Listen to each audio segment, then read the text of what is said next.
Welcome back to the channel. Next car lunch. If you think a 700 horsepower Porsche must destroy your wallet every time you drive it, think again. The 2027 Porsche 911 Turbo S is hiding something very interesting: hybrid assistance, surprisingly reasonable fuel economy for its performance, strong resale appeal, and everyday usability that could make this monster much smarter to own than you expect. But is it actually worth more than $250,000? Let's find out. The 2027 Porsche 911 Turbo S is not just another fast sports car. It is Porsche taking the legendary 911 formula and pushing it towards supercar territory while still keeping the car usable on normal roads. Porsche lists the new Turbo S from around $270,300 in the United States before options, taxes, registration, delivery charges, and dealer costs. And realistically, once you start adding desirable options, the final price can climb much higher.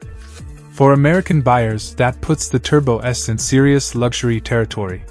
For Japan, the official Porsche Japan price is around 36.35 million yen, while export market pricing in places such as the Middle East can vary significantly depending on taxes, shipping, registration, and local dealer pricing. So this is definitely not a budget sports car. But the interesting question is whether the money buys something you can actually live with every day. Under the rear deck is a twin-turbo flat-six working with Porsche's electrified hybrid system. Together, the system produces around 701 horsepower, and Porsche quotes a 0 to 60 time of just 2.4 seconds with the Sport Chrono package. Top speed is rated at 200 miles per hour. In simple words, this car is brutally quick. You do not need to understand complicated performance numbers to appreciate it. Press the accelerator, and the Turbo S simply disappears down the road. But here is where things get interesting for everyday driving. In city traffic, the Turbo S does not feel like a race car that you have to fight constantly. The all-wheel drive system gives you confidence when roads are wet, while the automatic transmission handles stop-and-go traffic without demanding much effort from the driver. The compact shape is another advantage.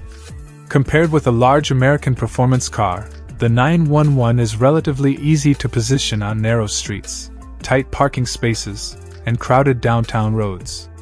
You still need to be careful with the low front end and expensive wheels, but the dimensions make daily driving much less stressful than you might expect. And then the highway opens up. This is where the Turbo S becomes something completely different. The car feels planted, stable, and extremely confident at highway speeds. The all-wheel drive system helps put the power down, while Porsche's chassis technology keeps the car composed when the road starts moving quickly underneath you. Fuel economy is obviously not the main reason anyone buys a 701 horsepower Porsche, but the hybrid system does help. Current published figures are around 15 miles per gallon city, 22 miles per gallon highway, and 18 miles per gallon combined in US testing data. That means if you drive calmly, the Turbo S can be surprisingly manageable at the pump. Of course, if you spend every weekend using all 701 horsepower, expect fuel consumption to drop quickly. This is still a high-performance gasoline car, not an economy vehicle.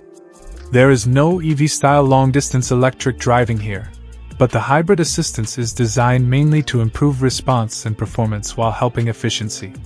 So compared with an older, purely combustion-focused supercar, Porsche is trying to give you more performance without making everyday fuel consumption completely unreasonable. Now let's talk about ownership, because this is where the Turbo S becomes a very different story. Maintenance will never be cheap. Tires, brakes, fluids, scheduled servicing, and specialized Porsche parts can all cost significantly more than they would on an ordinary American sports car. For a car like this, I would personally budget several $1,000s per year for maintenance, and wear items rather than expecting normal family car costs. Long-term ownership can also become expensive because depreciation is a major factor. Edmunds estimates substantial 5-year ownership costs for the 911 family, with depreciation being one of the biggest expenses.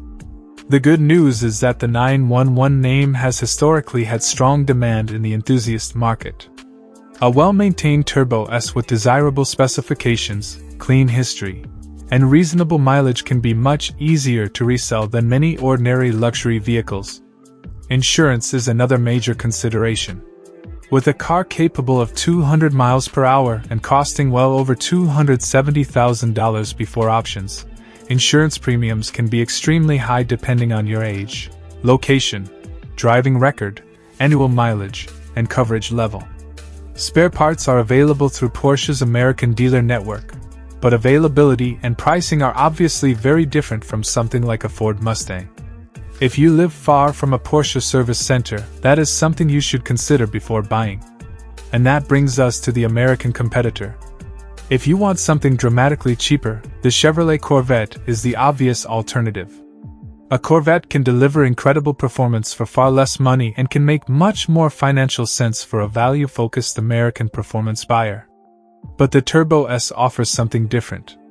You are paying for Porsche engineering, all-weather confidence, premium materials, everyday usability, brand strength, and the unique 911 identity. For commercial or logistics users, however, let's be very clear. This is not the car you buy to carry equipment, deliveries, or heavy loads.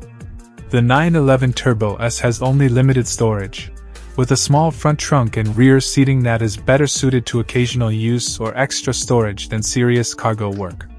So if your priority is business utility, buy a pickup or commercial vehicle. If your priority is combining extreme performance with a car you can actually drive on American roads every day, the Turbo S makes much more sense. For narrow city streets, highway cruising, weekend driving, and long-distance performance trips, this Porsche has a very strong argument. The biggest question is simple: can you afford the car beyond the purchase price? If you can comfortably handle fuel, insurance, tires, maintenance, depreciation, and premium Porsche service, the 2027 911 Turbo S could be one of the most complete high-performance cars you can own. It is insanely fast, surprisingly usable, technologically advanced, and still recognizable as a 911. So, is the 2027 Porsche 911 Turbo S worth more than $270,000? For someone looking for maximum value, probably not. But for someone who wants supercar performance without giving up everyday usability, Porsche may have created one of the smartest ways to own extreme performance. If you enjoyed this review, hit that like button, subscribe to Next Car Lunch, and turn on notifications so you never miss our latest car reviews, price updates, new model launches, and future automotive news. Thanks for watching, and I'll see you in the next one.